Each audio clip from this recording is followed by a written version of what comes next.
Ethanol കലർന്ന petrol അടിച്ചുകൊണ്ട് petrol പമ്പിലെ മിഷനറികൾ പോലും നശിച്ചുപോയി. എത്തനോൾ കലർന്ന പെട്രോൾ അടിച്ചുകൊണ്ട് സ്വന്തം വാഹനം നശിച്ചു പോയവരുണ്ടോ? എങ്കിൽ മക്കളെ കയറി വാ. എത്തനോൾ കലർന്ന പെട്രോൾ അടിച്ചുകൊണ്ട് പെട്രോൾ പമ്പിലെ മിഷനറികൾ പോലും നശിച്ചുപോയി. വീഡിയോ കണ്ടു നോക്കൂ. E20 डालने तक इंजन खराब होंगे तो हम देख भी रहे और सुन भी रहे। आज आएगा कुछ और देखने को मिला। मुझे ऐसा दिखा है E20 फ्यूल ने पंप की मशीन ही सारी खराब कर दी। अगली भी दिखा दे देवा सारी देखियो सारी।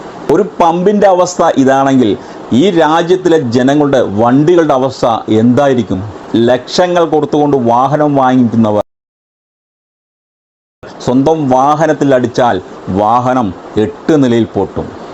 പിന്നീട് അവൻ്റെ കയ്യിൽ നിന്നും ഭീമമായ സമ്പാദ്യം എടുത്തുകൊണ്ട് ചെലവാക്കണം. ജനങ്ങളെ പരസ്യമായി കൊള്ളയടിക്കുക, അവരുടെ വാഹനങ്ങൾ നശിപ്പിക്കുക, ജനങ്ങൾക്ക് എത്തനോൾ കലർന്ന പെട്രോൾ നൽകിക്കൊണ്ട് അവരുടെ വാഹനങ്ങൾ പരസ്യമായി നശിപ്പിക്കുക, അവരുടെ ഭവനങ്ങൾ നശിപ്പിക്കുക, ചോദിച്ചു കഴിഞ്ഞാൽ തീവ്രവാദി. ഇതുപോലെയുള്ള രാജ്യത്താണ് നമ്മൾ ജീവിക്കുന്നു എന്ന് സത്യം അറിഞ്ഞവർ ഒന്നും ചെയ്യാൻ കഴിയാതെ മാനാഭിമാനം പണയം വെച്ചുകൊണ്ട് നിസ്സഹായനായി പ്രതികരിക്കണമെന്നുണ്ട്. പക്ഷേ പ്രതികരിക്കാൻ കഴിയാതെ വളരെ നിസ്സഹനായി നമ്മുടെ രാജ്യത്ത് ജീവച്ഛവമായി ജീവിക്കുന്നു ഓരോ പൗരന്മാരും. എന്താണ് നമ്മുടെ രാജ്യത്തിന് സംഭവിച്ചത്?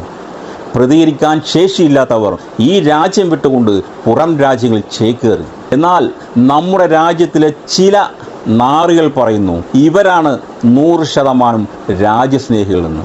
ഇങ്ങനെ കൊള്ളയടിക്കുന്നവർ 100% രാജ്യസ്നേഹികളാണെന്ന്.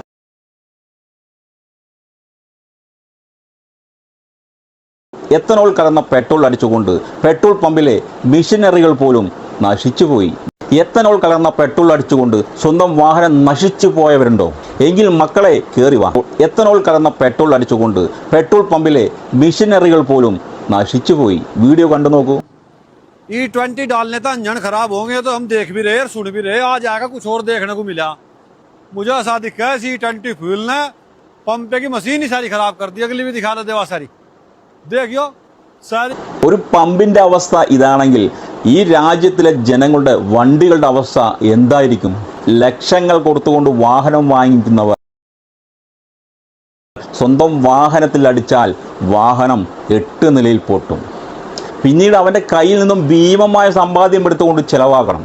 ജനങ്ങളെ പരസ്യമായി കൊള്ളയടിക്കുക, അവരുടെ വാഹനങ്ങൾ നശിപ്പിക്കുക, ജനങ്ങൾക്ക് എത്തനോൾ കലർന്ന പെട്രോൾ നൽകിക്കൊണ്ട് അവരുടെ വാഹനങ്ങൾ പരസ്യമായി നശിപ്പിക്കുക, അവരുടെ ഭവനങ്ങൾ നശിപ്പിക്കുക, ചോദിച്ചു കഴിഞ്ഞാൽ തീവ്രവാദി. ഇതുപോലെയുള്ള രാജ്യത്താണ് നമ്മൾ ജീവിക്കുന്നു എന്ന് സത്യം അറിഞ്ഞവർ ഒന്നും ചെയ്യാൻ കഴിയാതെ മാനാഭിമാനം പണയം വെച്ചുകൊണ്ട് നിസ്സഹായനായി പ്രതികരിക്കണമെന്നുണ്ട്. പക്ഷേ പ്രതികരിക്കാൻ കഴിയാതെ വളരെ നിസ്സഹനായി നമ്മുടെ രാജ്യത്ത് ജീവച്ഛവമായി ജീവിക്കുന്നു ഓരോ പൗരന്മാരും. എന്താണ് നമ്മുടെ രാജ്യത്തിന് സംഭവിച്ചത്?